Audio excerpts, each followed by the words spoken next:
Bonjour, bonjour et merci d'avoir sacrifié un dimanche aussi ensoleillé à venir vous enfermer dans une salle. Bonjour et je remercie en particulier Jamila qui a eu Jamila Hadar qui a eu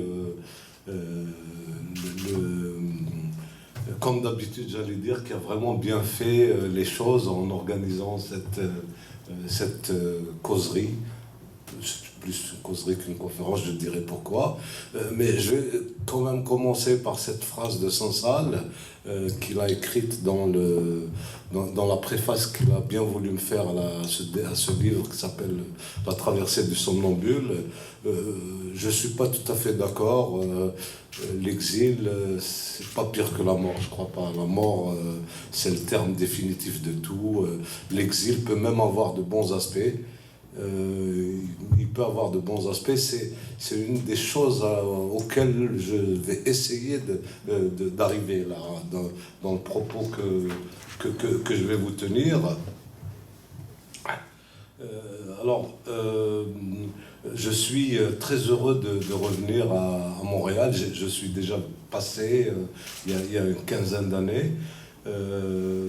Montréal, cette ville qui me paraît être une ville où il y a une certaine douceur de vivre. Je sais que c'est pas de la vie de tout le monde parce que tous les gens qui sont soumis à des tas de galères, de travail, etc., peuvent parfois ne pas percevoir cette douceur que l'on sent, nous, quand on est passager comme ça, et quand on est de passage. Alors, d'une douceur de vivre en dépit de la distance d'avec le pays, parce que je crois que ça fait vraiment un vrai problème. Alors, j'ai dit déjà que je préfère que ce soit plus une causerie que... je préfère que le mot de causerie à celui de conférence, parce que le mot de conférence me fait un peu peur. Il me fait un peu peur parce qu'il induit une attente d'un propos rare, important, etc., que je ne crois pas être en mesure de tenir, sans fausse modestie, et sans vraie modestie non plus d'ailleurs. Donc c'est pour ça que je préfère parler de causerie. Mais avant d'essayer d'entrer dans le vif du sujet qui est écrire l'exil, écrire le pays à partir de l'exil, etc., je voudrais poser quelques petits préalables, des petits jalons comme ça qui vont peut-être me permettre d'aller progressivement vers les sujets. J'ai parlé tout à l'heure de la distance avec le pays. Évidemment, cette distance n'est pas seulement géographique, parce que si elle était géographique, c'est très simple. Maintenant, il y a des avions, etc. Donc, on peut très bien résoudre le problème de la distance géographique. Elle est aussi mentale, malheureusement, et parfois même affective. Moi, personnellement, j'ai connu beaucoup d'exilés, de gens qui ont quitté l'Algérie pour diverses raisons, qui en sont arrivés à une sorte de conclusion parfois définitive, à partir de laquelle ils proclament qu'on ne veut plus entendre parler du pays, voilà, c'est terminé, ça ne me concerne pas, ça ne m'intéresse pas, que mon pays c'est le monde et que je me sens citoyen du monde, etc. Malheureusement, c'est souvent une réaction de dépit. Et puis, est-ce que c'est vrai? On ne peut pas le savoir. Alors, une petite mise au point, lorsque, avec Jamila Hadar, on a discuté un peu de cette conférence, il a bien fallu donner un titre. Et au moment de donner un titre, donc, qui est écrire... Est-ce que... Voilà, écrire sa patrie en exil, écrire sa patrie en exil, écrire l'exil. J'ai senti un peu un malaise, franchement un vrai malaise, parce que l'idée était de parler de l'écriture et de l'exil, mais et le mais est important, l'exil se définit normalement en fonction d'une patrie. C'est-à-dire qu'on est exilé à partir du moment où on est dessaisi de quelque chose, et ce quelque chose s'appelle tout simplement la patrie. Voilà, c'est comme ça a toujours été comme ça. Mais je me suis rendu compte, justement, en ayant choisi le mot de patrie qui est un mot un peu dévalué, dévalorisé, etc. Je vais en parler un peu plus, avec un peu plus de détails tout à l'heure. Mais je me suis rendu compte que, s'agissant de l'Algérie, de son évolution récente, notamment du point de vue de la question berbère, avec tout ce qu'elle a induit aujourd'hui comme perspective, etc., comme possibilité d'évolution, etc., ce qui a priori paraît simple, l'Algérie, patrie, etc., ne l'est pas du tout en réalité. Voilà, donc c'est pour ça que j'ai ressenti ce malaise. Pourquoi? Parce que pour aller vraiment très très vite, je dirais que on est obligé, s'agissant de l'Algérie, de constater l'échec du projet nationaliste dans sa fonction unificatrice. Cet échec a induit de très très nombreux problèmes que le pays n'a pas eu le courage d'aborder. Il a fallu qu'il y ait des explosions, etc., pour qu'on se rende compte que ces problèmes existent. Alors, la patrie, l'Algérie, la Kabylie, où est la patrie? Bien entendu, on peut passer outre ces interrogations, hein, on peut les passer, etc. On peut passer outre les déchirements, parce qu'il y en a. On peut passer outre les aspirations souvent légitimes des uns et des autres et trancher dans le vif, mais pour autant les problèmes demeurent et demeurent aussi ce malaise. Alors c'est pourquoi j'ai choisi de parler de patrie, du mot patrie, que c'est un mot que je n'aime pas du tout personnellement. Donc pour diverses raisons, parce que ce mot me paraît absolument dévalué au possible, et même un peu ringard, quoi. Même Rousseau lui-même disait à son époque que le mot patrie est dépassé. Alors pour vous dire voilà. Alors qu'est-ce que la patrie? Qu'est-ce que la patrie? C'est pas une question philosophique, mais dans un monde qui est marqué par la mondialisation et le chamboulement des valeurs des années 50, 60, enfin celles de ma génération en tout cas, ces valeurs qui étaient celles ces années qui étaient celles des luttes de libération nationale en Afrique et en Asie, en Amérique latine, les années du droit des peuples à disposer d'eux-mêmes, etc., où peut-être le sens de mot patrie, le mot patrie avait un sens. Qu'est-ce que la patrie aujourd'hui? Est-ce que c'est un attachement à un lieu, à une histoire, un attachement à une identité? Est-ce que c'est un attachement à la mémoire d'un combat? Tout cela, malheureusement, en tout cas, en ce qui nous concerne, nous, Algériens, on l'entend, le pouvoir, le clairon, les pouvoirs officiels, etc., le clairon, mais à côté de ça, cette même patrie dont on survalorise l'aspect symbolique, etc., est pillée à mort, et voilà. Donc, alors je voudrais justement à ce niveau raconter une petite anecdote qui me paraît avoir du sens. C'était il y a quelques années, j'étais à Alger, et je discutais avec un petit neveu à moi qui avait 8 ans, qui avait 8 ans à l'époque. Alors j'ai eu comme ça une petite curiosité à un certain moment. Je lui dis, j'avais entendu, j'ai lu dans un journal qu'on avait réintroduit la notion de la cérémonie du lever des couleurs dans les écoles. C'est-à-dire qu'on fait venir les gosses et on fait monter le drapeau comme ça, qui est un acte un peu patriotique, Puis je lui ai dit, alors est-ce que c'est vrai? Il m'a dit oui, oui, c'est vrai. Et il me dit, mais nous, les gosses, ça les embête, etc. Et je lui ai dit, pourquoi ça vous embête? Je pensais que c'est parce que c'était une contrainte, etc. Il m'a répondu du haut de ses 8 ans. Il m'a répondu, ouais, nous, ils nous font lever le drapeau, mais eux, ils sont en train de piller le pays. C'était pendant vraiment l'affaire Khalifa, hein. Khalifa, l'affaire de la banque Khalifa, etc. Voilà. Voilà, donc je voulais vous parler d'écriture et d'exil, etc. Et je m'aperçois que le mot de patrie là, m'emmène un peu loin. Voilà, donc ça c'était mon premier préalable. Alors le deuxième préalable à ce propos, c'est une coïncidence et une triste coïncidence. D'ailleurs, c'est le tout récent décès de Nabil Farès. Voilà, je voulais en dire 2 mots parce que Nabil Farès est, à mes yeux en tout cas, par définition, l'écrivain exilé. C'est vraiment l'écrivain exilé. Il symbolisait vraiment, en tout cas pour moi, l'exil, le déracinement. Il symbolisait l'arrachement à un lieu et parfois même le concernant à quelque chose qui pourrait être... il avait une forme d'exil par rapport à quelque chose qui n'est pas un lieu, mais un non-lieu même. Hein.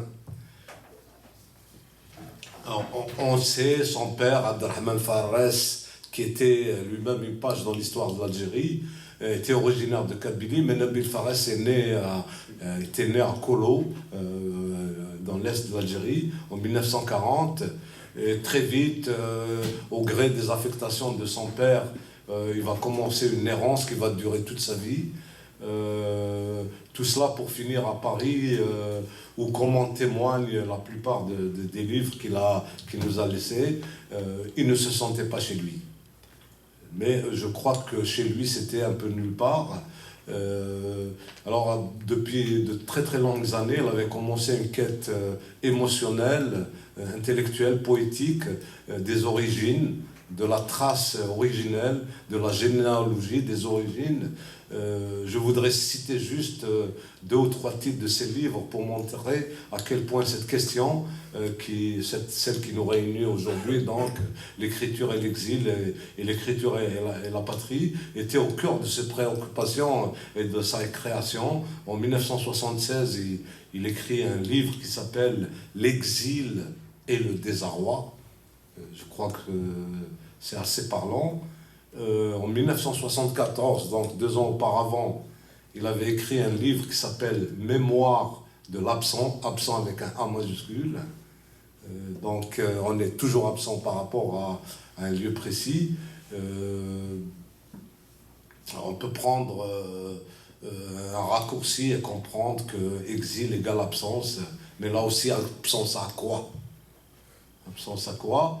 Alors un 3e titre de lui qui était encore antérieur à ses livres, un livre qu'il a écrit en 1971. Le titre peut éclairer un tant soit peu cette énigme. Ce livre s'appelle « Passager de l'Occident ». Nabil Farès a passé une grande partie de sa vie, par la force des choses, en exil, en Occident, mais je crois qu'il a montré qu'il s'y sentait comme une sorte de passager. À ma connaissance, Nabil Farès n'a jamais écrit une seule ligne à partir d'Algérie. Toute son œuvre a été conçue dans l'exil, dans la migration, dans le mouvement, dans le départ et dans l'absence. Alors c'est pour ça que je voulais un peu associer son nom et sa mémoire à cette réunion d'aujourd'hui. Je voulais aussi une pensée pour lui, ce passager de l'Occident qui nous a un peu précédés dans ce voyage vers quelque chose qu'on ne connaît pas encore. Et en tant que passager de l'Occident, je crois que Nabil Farès croyait ou pressentait que l'exil est temporaire. Mais je crois aussi qu'il savait au fond de lui, il savait au fond de lui que ce n'est pas si vrai que ça. Il savait que l'exil, comme ça a été le cas de beaucoup de gens, que l'exil pourrait finir par devenir lui-même une patrie. Alors, je voulais vraiment l'associer, à cette évocation. Et je voudrais aussi le citer ses propres mots, en associant dans cette évocation quelqu'un d'autre qui s'appelle Jean Amrouche, qui est un grand exilé lui-même, un grand frère en exil, si je peux appeler ça comme ça, dont la patrie a été l'écriture. Jean Amrouche, qui est non seulement le symbole du déracinement, mais aussi de l'errance, sans doute aussi un peu comme Nabil Farès. Voilà. Donc Nabil Farès écrit à propos de ce grand frère en exil, donc, qui était Jean Amrouche, les mots suivants. Je le cite donc, pardon si la citation est un peu longue, mais j'ai essayé de faire de mon mieux pour qu'elle soit la plus courte possible. Et c'est tiré d'un livre qui va paraître cette semaine chez Coucou Édition Alger. C'est pourquoi, parlant d'un livre de Jean Amrouche qui s'appelle Chamberbère de Kabylie, Nabil Farès dit la chose suivante. C'est pourquoi l'œuvre de Jean Mouhouv Amrouche nous apparaîtra ici dans le raisonnement que Nabil Farès tenait, non pas comme celle d'un précurseur, mais plutôt celle du fondateur de la problématique de l'écriture au Maghreb, dire à l'autre ce qu'il en est de soi, dans le lieu d'une transformation sociale et culturelle, propos d'une symbolique nominale détournée, telles sont les lignes introductrices au chant berbère de Kabylie, publié en 1939. Manifestement, l'écart culturel est consommé, la mémoire est le lieu d'une interrogation déplacée, l'écriture, la métaphore d'un éloignement symbolique, compris, signifié. L'écriture restera cette trame déployée par l'exil d'une immédiateté culturelle. Là où la jouissance de la voix fut interrompue, existe la résistance de l'écrit, mais il n'est pas le meilleur moyen de préserver de la destruction une richesse.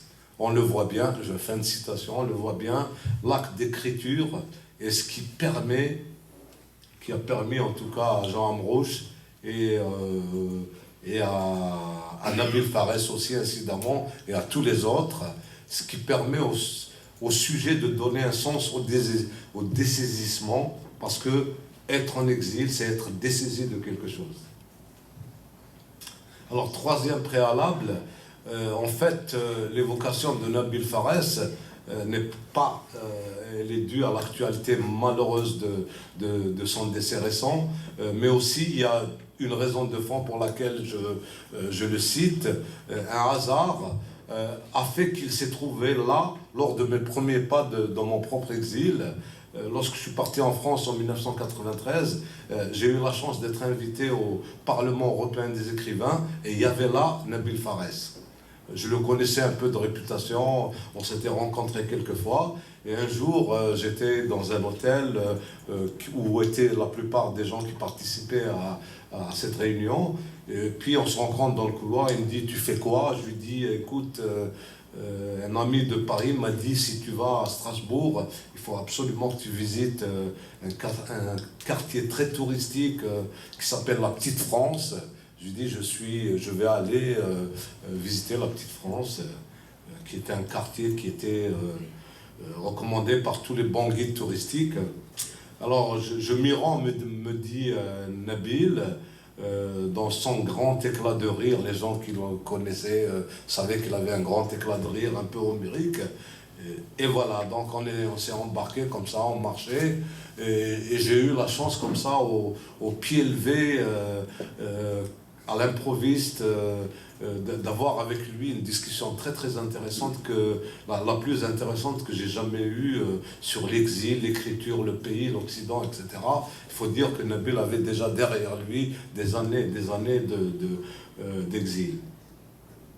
Alors, c'est un petit épisode que je raconte dans ce livre.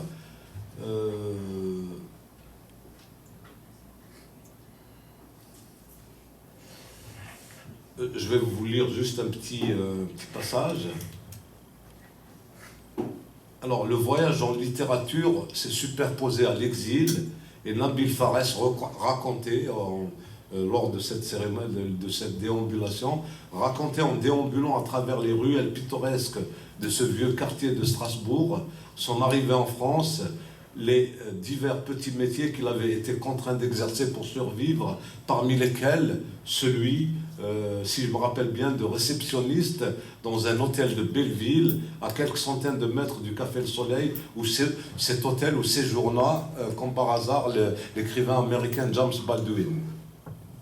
Alors, cette rencontre avec Nabil Fares, cette déambulation, je l'ai racontée dans un livre qui s'appelle Douar, que j'ai fait en 2007, je crois, oui, et qui s'appelle Douar, une saison en exil, où je raconte un peu comment tous les amis, toutes les amis, les gens de ma génération qui sont retrouvés en France au début de ces années terribles des années 90, comment on a vécu ces déchirements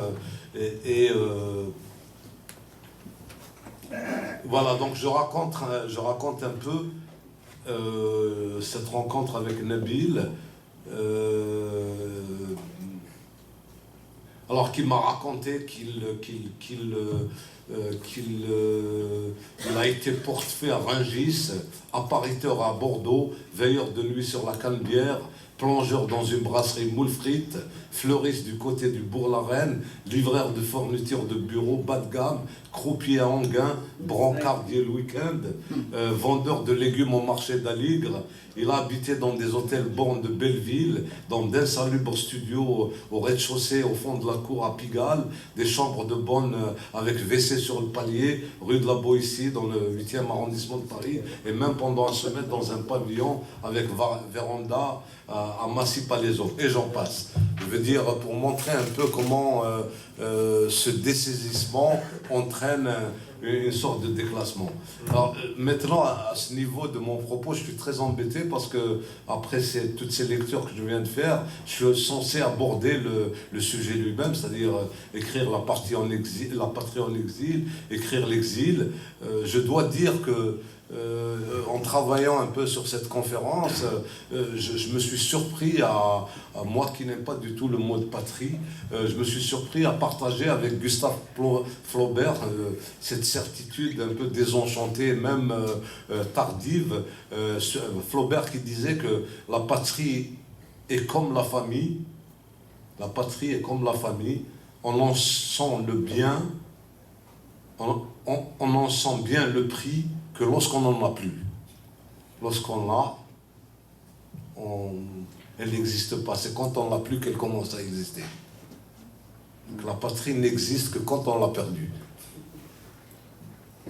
Alors il faut dire aussi, pour relier à ça, que de tout temps la migration a fait partie de l'histoire des Algériens, et l'exil on est une des formes.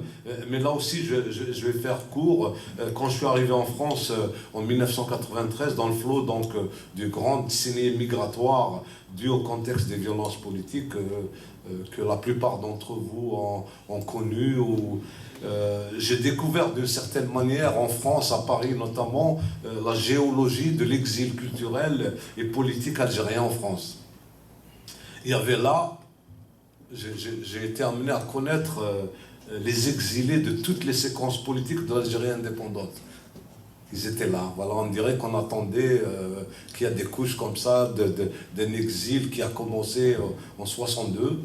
Il y avait là les exilés politiques de l'immédiat après indépendance, ceux qui ont combattu le colonialisme et qui, au lieu de pouvoir savourer l'indépendance, ont été contraints très vite de partir et de se réfugier en France.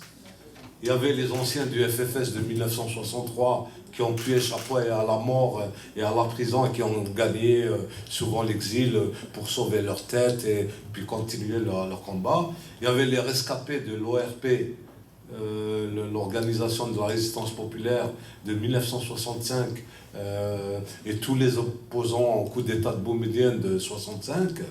Il y avait les survivants de l'Académie berbère, il y avait les anciens du PRS, le parti de Boudiaf, il y avait les anciens du FLN qui avaient recréé un petit parti autour de Mohamed Boudia qui a été assassiné en 1973. Et puis il y avait les exilés politiques, mais vraiment de 1980 puis 1990. Et il y avait beaucoup d'associations, essentiellement berbères, qui étaient là pour à la fois revivifier la culture berbère, mais aussi qui étaient dans une revendication.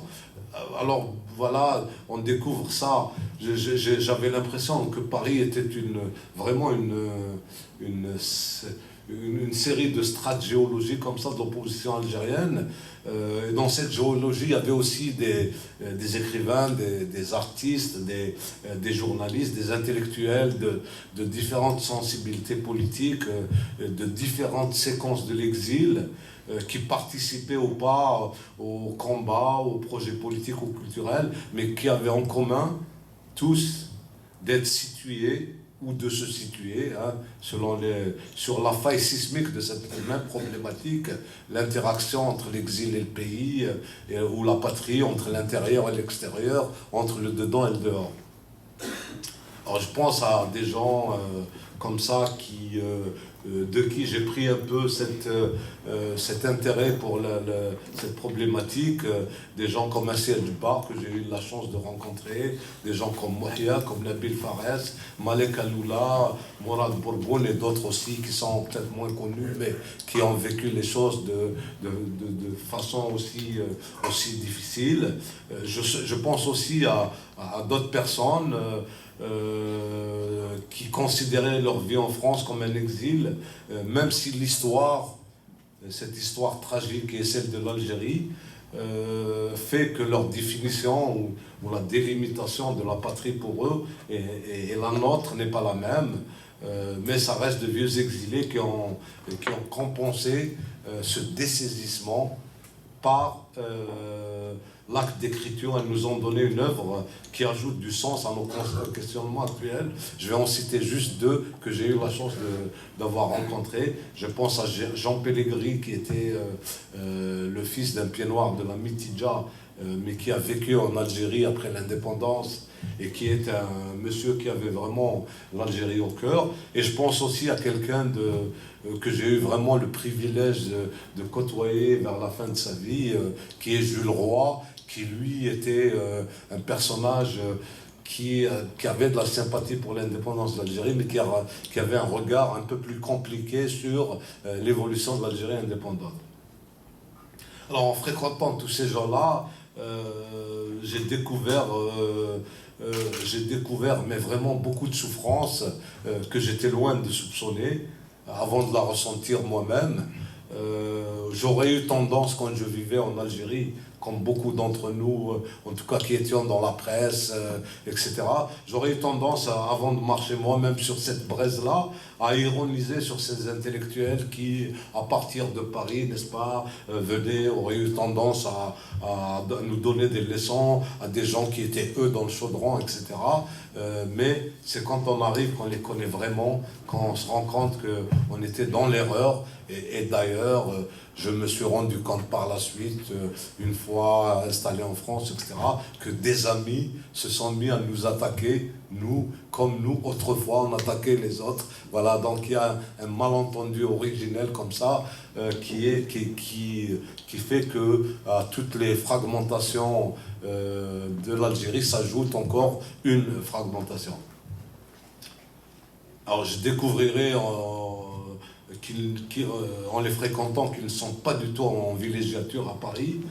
Souvent, c'est des gens qui ont été persécutés en Algérie, ou alors c'est des gens qui ne pouvaient plus supporter les muselières que les régimes autoritaires qu'on a connus en Algérie depuis l'indépendance ont posé sur toute expression libre et indépendante. Je dois avouer, en tout cas en ce qui me concerne, que de les avoir fréquentés, de les avoir connus, de ce point de vue, l'exil a été pour moi une vraie leçon d'humilité. Alors, personnellement, j'appartiens donc à cette vague des années 90, donc qui a dû partir à cause des violences politiques, etc. Tout ça se discute, bien sûr. Et pendant des années,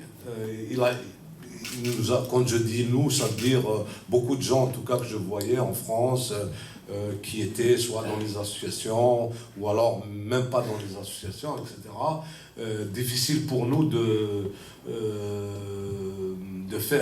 à l'époque, de faire autre chose que de se demander comment, dans les conditions difficilement maîtrisables de l'exil, être utile à la continuation d'un combat d'idées auquel nous avons été amenés à participer en Algérie même. Et en même temps que cette recherche pour se situer un peu dans quelque chose qui était très très difficile en France à l'époque, au début des années 90, c'était pas bon de ne pas être dans le camp intégriste, hein. C'était pour des conditions politiques internes à la France de l'époque.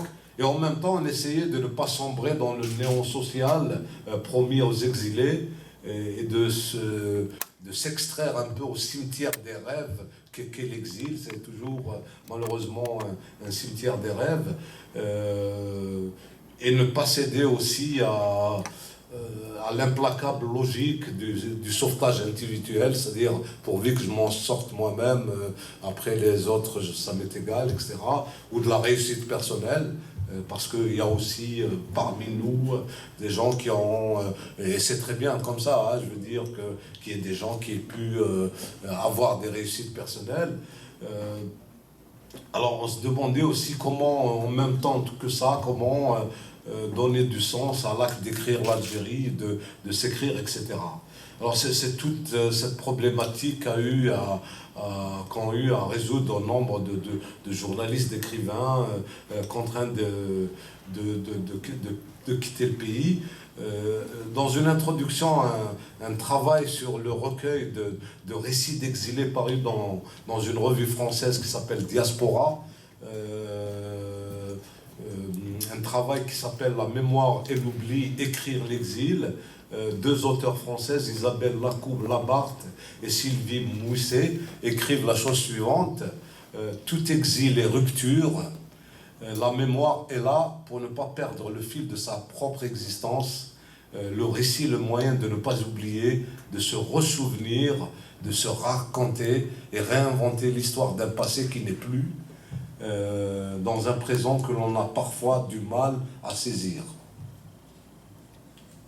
Alors, évidemment, très très très souvent, dans bien des cas, l'exil entraîne le déclassement et parfois même un sentiment d'échec.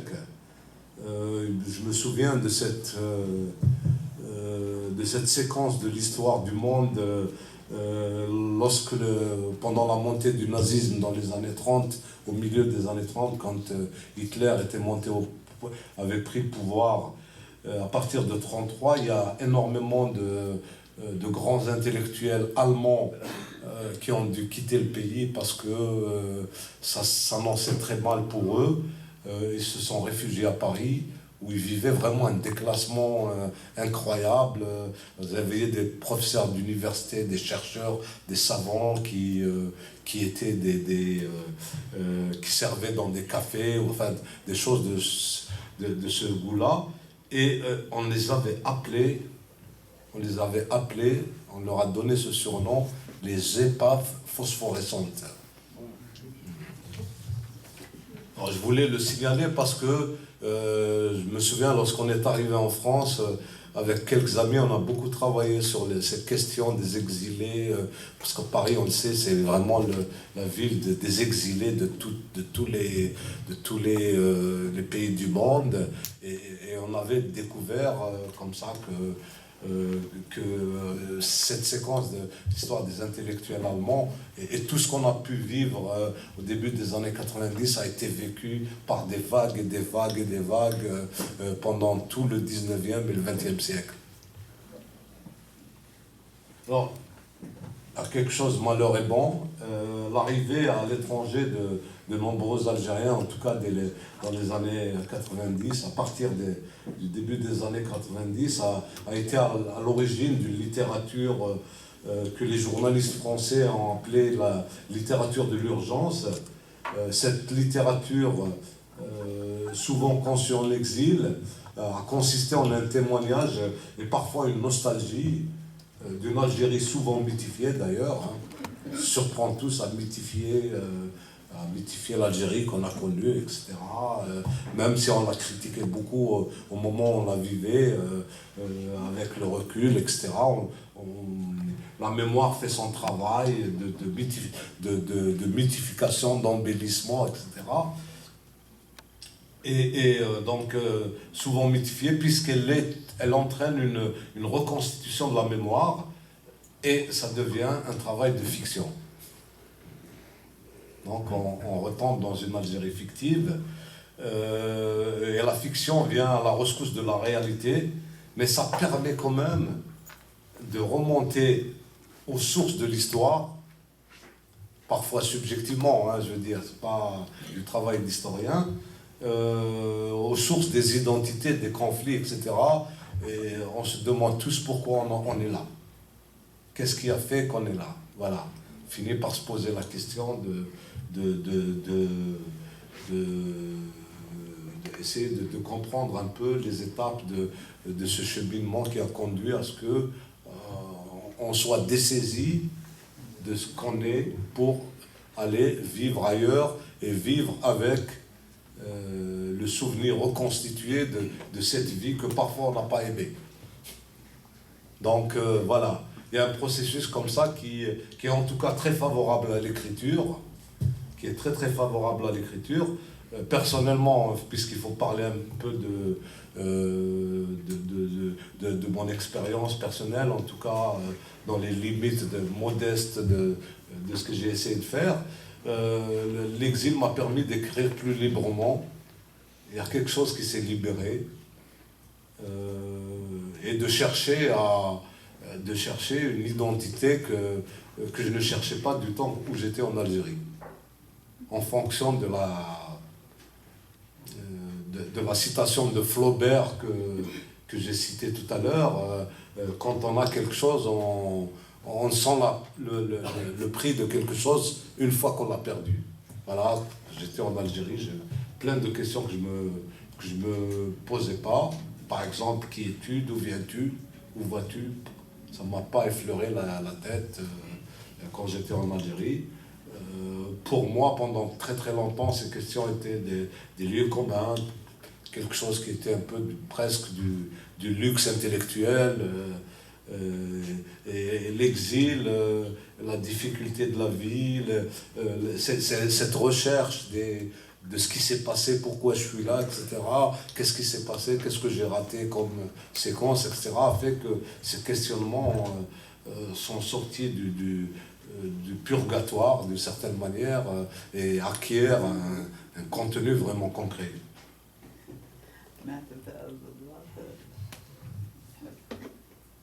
Alors, d'où viens-tu? Oui, on se pose la question, d'où viens-tu?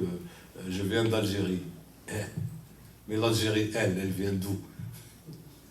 Voilà, c'est une question en entraînant une autre.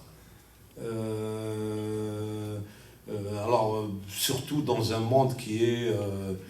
là, je rappelle que les années 90, c'est le début de la mondialisation. Dans un monde qui est saisi par le vertige du général et du particulier, du spécifique et du global, on commence à se poser des questions comme ça.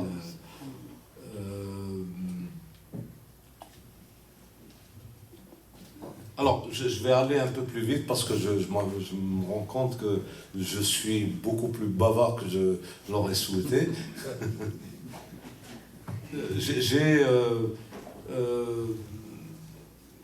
je me suis trouvé, par exemple, j'ai découvert c'est paradoxal, mais c'est en France que j'ai vraiment découvert la question berbère. Oui, ça fait rire quelques-uns. Oui.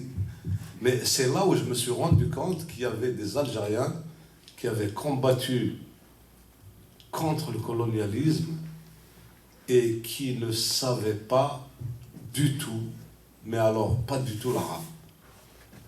Voilà, et que c'est des Algériens, voilà, je veux dire, et qui n'avaient absolument aucune référence. Donc il y a un vrai problème. Quand je parle de problème, je n'insiste pas sur le problème politique. On en parlera si vous voulez, j'ai mon point de vue là-dessus. Mais c'est surtout sur le vécu des gens. Comment on peut imposer à des gens qui ont fait leur devoir, qui ont libéré leur pays, et à qui on dit vous n'êtes pas algérien parce que vous ne parlez pas l'arabe. Voilà, et il y en a des milliers. Il faut les avoir connus pour saisir justement cette souffrance. Parce que c'est une vraie souffrance, hein, je veux dire.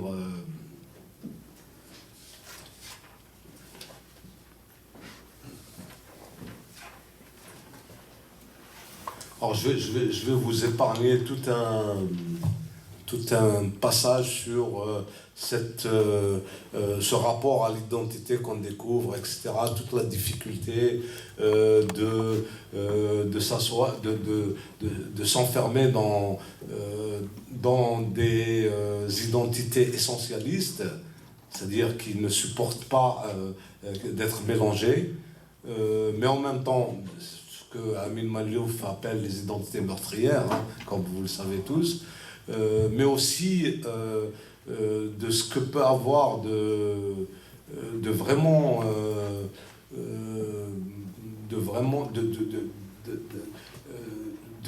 difficile le fait de ne pas avoir d'identité du tout, ou de la renier complètement. Et quand on prend justement, je reviens à des gens comme Jean Amrouche ou Nabil Fares, avec qui j'ai commencé mon propos, on se rend compte que ce sont des gens qui ont une identité, qui sont absolument à l'aise dans la langue française, dans la culture française, dans la littérature française,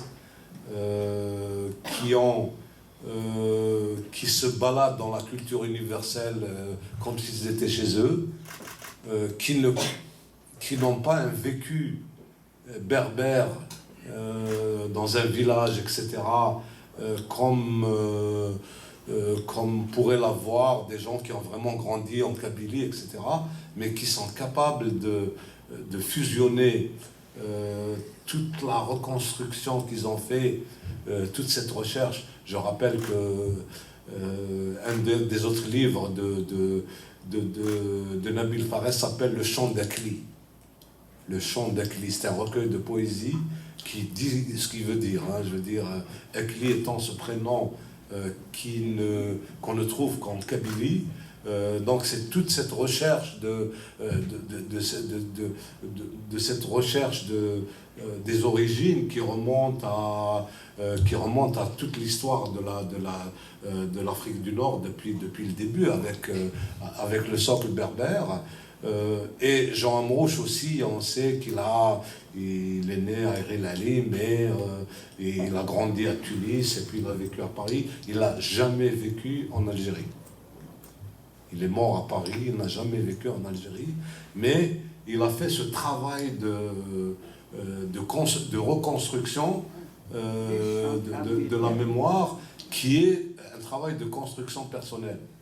C'est-à-dire un travail de cette identité qui est j'ai ce regard, c'est le mien. Voilà, et je vous remercie.